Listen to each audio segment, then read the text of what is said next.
কিশোরগঞ্জের কটিয়াদী উপজেলার মধ্য আসমিতা খেলার মাঠে পশ্চিম আসমিতা শিশু কিশোর একাডেমি বনাম উত্তর অষ্টঘরিয়া সমাজ কল্যাণ যুব সংঘের মধ্যকার চতুর্থ এলইডি টিভি প্রাইজ মনি ও গোল্ড কাপ ফুটবল খেলা অনুষ্ঠিত হয়েছে। এ সময় শামসুল হক মাস্টারের সভাপতিত্বে প্রধান অতিথি হিসেবে উপস্থিত ছিলেন আসমিতা ইউনিয়ন পরিষদের চেয়ারম্যান মতিউর রহমান। এ সময় খেলার শুভ উদ্বোধন করেন কটিয়াদী উপজেলার প্রাথমিক শিক্ষক সমিতির সভাপতি আবু সাইদ মোহাম্মদ ইকবাল। বিশেষ অতিথি হিসেবে উপস্থিত ছিলেন কটিয়াদী মডেল প্রেস ক্লাবের সাধারণ সম্পাদক সাংবাদিক মোহাম্মদ জজ মিয়া, কটিয়াদী সাংবাদিক ফোরামের সাধারণ সম্পাদক সাংবাদিক মোহাম্মদ মোফাজ্জল সরকার, মশুয়া উচ্চ বিদ্যালয়ের সহকারী শিক্ষক মাহবুবুর রহমান, সাবেক ইউপি সদস্য নুরুল আমিন নয়ন সহ আরও অনেকেই। জনাব মোহাম্মদ প্রধান অতিথি জনাব মোহাম্মদ মতিউর রহমান মতি সাহেবকে অনেক ব্যস্ততার মাধ্যমে আমাদেরকে সময় দেওয়ার জন্য। যুব সমাজ আপনাদের মাধ্যমে আরো সকল যুব সমাজ কাছে আমি অনুরোধ করব, এই যুব সমাজের কাছে এই দেশ, এই ভবিষ্যৎ, আজকে দেশের পরবর্তী দায়িত্ব নিতে হবে আপনাদের।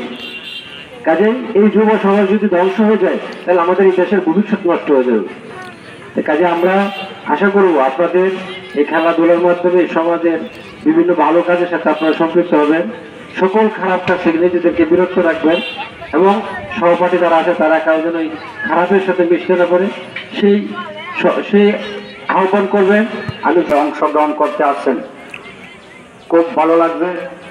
তবে আরও ভালো লাগবে যদি কোনো বিশৃঙ্খলা না হয় এবং রেফারি যে সিদ্ধান্ত দেবে এই সিদ্ধান্ত যে উভয় পক্ষে মেনে যায় এবং যারা এই কমিটির দায়িত্বে আছেন তাদেরকে বিশেষভাবে আহ্বান করব যাতে সুন্দরভাবে দর্শক দেখতে পারে খেলাটা এবং সুশৃঙ্খলভাবে যাতে খেলাটা শেষ পর্যন্ত ভালো থাকে। আমরা দর্শক হিসেবে যারা আসবো তারা চাই আমরা যে কোনো জায়গায় খেলা হোক সুন্দরভাবে শান্তিভাবে যাতে খেলাটা দেখতে পারি। এখানে অবশ্যই যারা দায়িত্বে আছেন তারা সচেতন আছেন, এখানে যাতে কোনো বিশৃঙ্খলা না ঘটে সেই দিকে খেয়াল রাখবেন। এবং আজকে যিনি আমাদের মাঝে উপস্থিত আছেন উদ্বোধন করবেন, ওনার কথার পরে খেলা আরম্ভ হবে। আমি আর কথা বাড়াবো না, যেহেতু সময় সংক্ষিপ্ত। সকলের সুস্বাস্থ্য দীর্ঘায়ু কামনা করি। এই খেলা সুন্দরভাবে পরিচালনা হোক। আবারও সকলের কাছ থেকে দোয়া চেয়ে আমি আমার সংক্ষিপ্ত আলোচনা এখানে শেষ করলাম।